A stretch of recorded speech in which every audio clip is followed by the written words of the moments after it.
Assalamualaikum warahmatullahi wabarakatuh. Perkenalkan, nama saya Rehan Putra Jaiza. Di sini saya akan mengerjakan remedial biologi yang diberikan oleh Bu Sulfa Balkis, yaitu menjelaskan materi tentang ekosistem.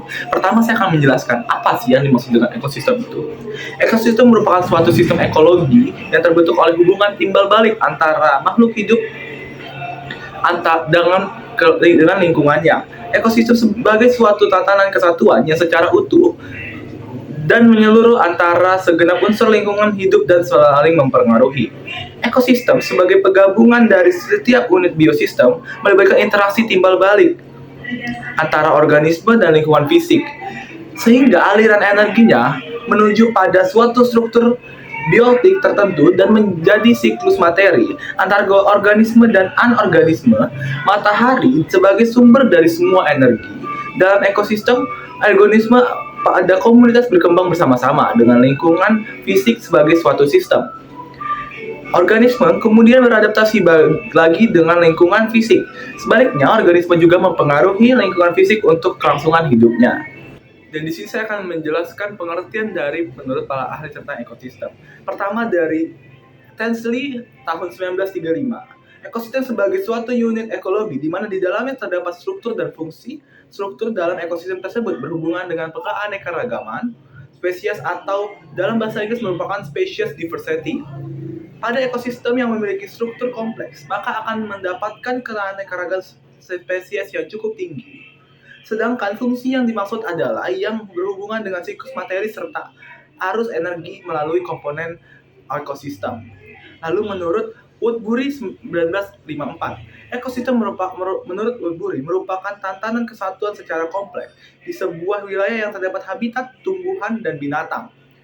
Kondisi ini kemudian dipertimbangkan sebagai unit kesatuan secara utuh, sehingga semuanya dapat menjadi bagian mata rantai siklus materi serta aliran energi.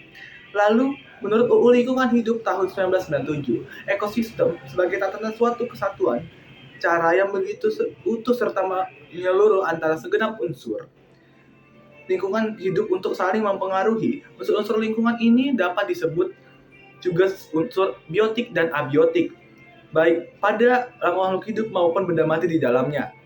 Semuanya tersusun menjadi suatu kesatuan dalam sebuah ekosistem yang masing-masing tidak dapat berdiri sendiri, melainkan harus saling berinteraksi, saling mempengaruhi sehingga tidak dapat dipisah-pisahkan.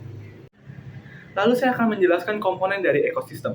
Pertama, komponen biotik. Komponen biotik sendiri memiliki arti hidup. Komponen biotik pada suatu ekosistem adalah makhluk hidup itu sendiri. Sebab ekosistem tak akan pernah terbentuk tanpa adanya makhluk hidup dalam suatu ekosistem. Keberadaan makhluk hidup kemudian membentuk suatu rantai makanan dalam suatu ekosistem. Beberapa contoh dari komponen biotik yang ada di lingkungan sekitar kita adalah: pertama, ada organisme autotrof atau produsen, di mana autotrof ini atau produsen disebut sebagai produsen karena organisme ini mampu membuat makanannya sendiri. Bahkan ia membuat makanan bagi organisme lain yang ditinggal di ekosistemnya. Produsen kemudian akan membuat makanan dengan menyerap senyawa antara zat anorganik yang akan diolah atau diubah menjadi senyawa organik yang melalui suatu proses yang dinamakan fotosintesis. Lalu ada organisme heterotrof atau konsumen, di mana heterotrof atau konsumen ini memiliki sifat yang berbeda dengan organisme autotrof. Organisme heterotrof ini memperoleh makanannya dari organisme autotrof atau produsen dan akan memakan sesama organisme autotrof heterotrof lainnya.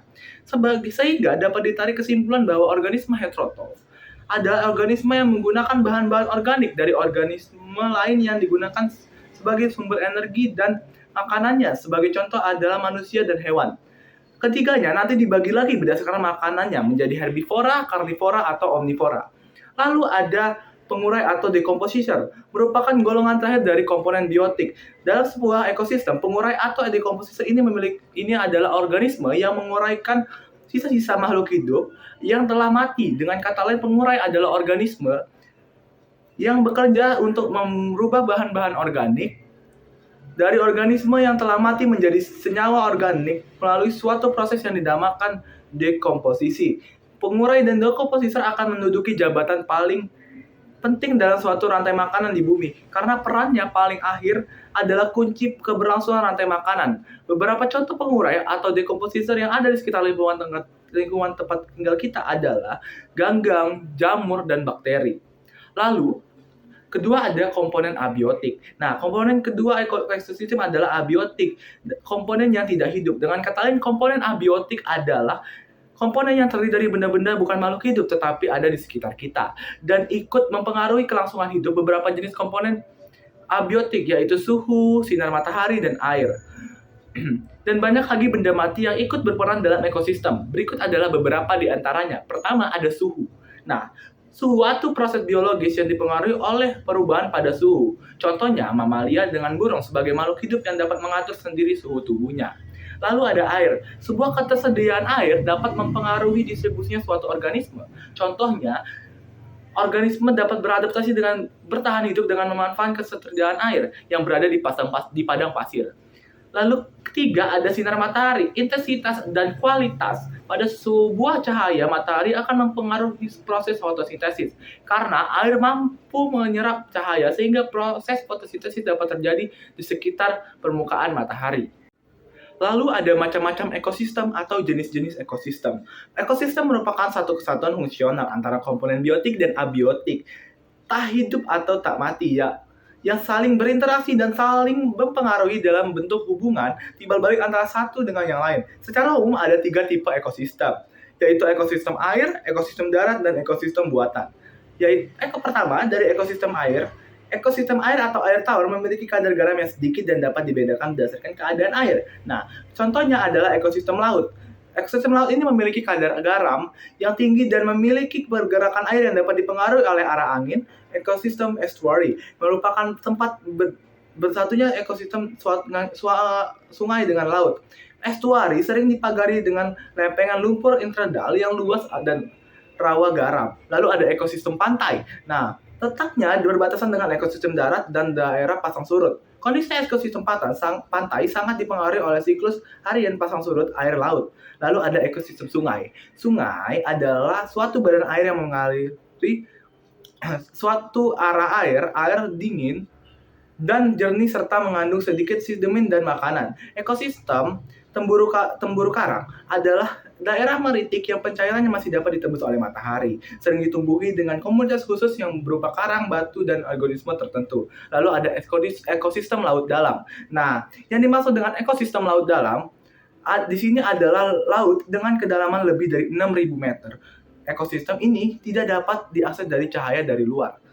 Lalu ada ekosistem darat. Nah, ekosistem darat atau bioma merupakan daerah yang memiliki sifat, iklim, dan tempat berkumpulnya berbagai macam makhluk hidup dengan tingkat geografis yang sama. Berikut jenis-jenisnya adalah ekosistem bioma gurun. Terdapat di daerah tropik yang berbatasan dengan padang rumput, ekosistem padang rumput.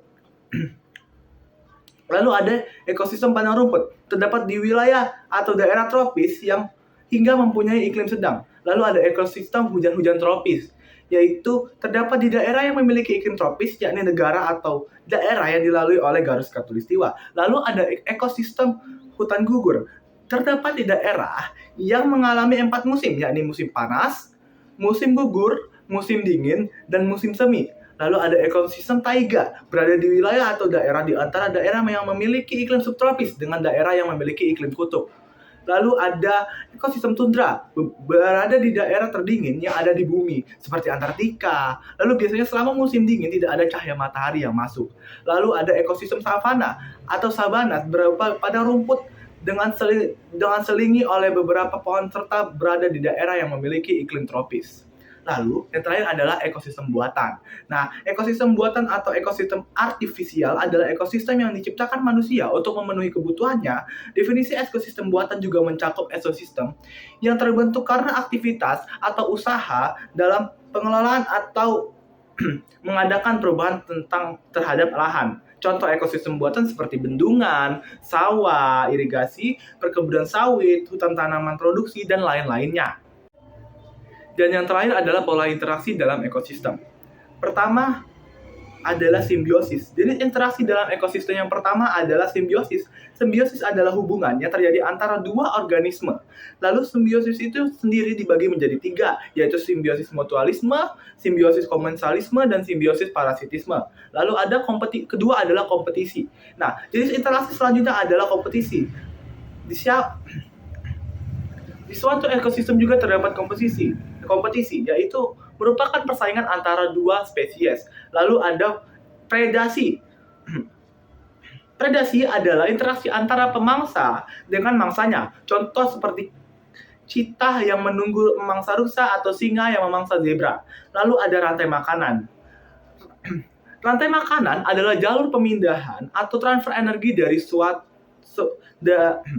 satu organisme ke organisme lain yang berada di tingkatan trofik melalui peristiwa makan dan dimakan. Pada rantai makanan terdapat produsen, konsumen 1, konsumen 2, dan konsumen 3.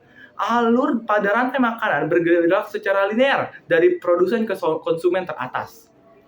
Lalu ada jaring-jaring makanan. Nah, jaring-jaring makanan adalah gabungan dari beberapa rantai makanan yang saling bersinggungan. Oleh karena itu, dapat dikatakan bahwa jaring-jaring makanan adalah rantai makanan yang jauh lebih kompleks. Lalu ada piramida ekologi.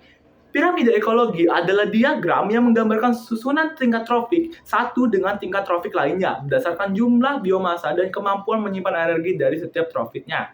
Sesuai dengan namanya, susunannya berbentuk piramida. Komposisi semakin ke atas semakin mengecil. Komposisi yang berada di dasar piramida merupakan produsen, sedangkan yang berada di bagian atas adalah konsumen puncak. Sekian penjelasan materi ekosistem dari saya ucapkan terima kasih. Wassalamualaikum warahmatullahi wabarakatuh.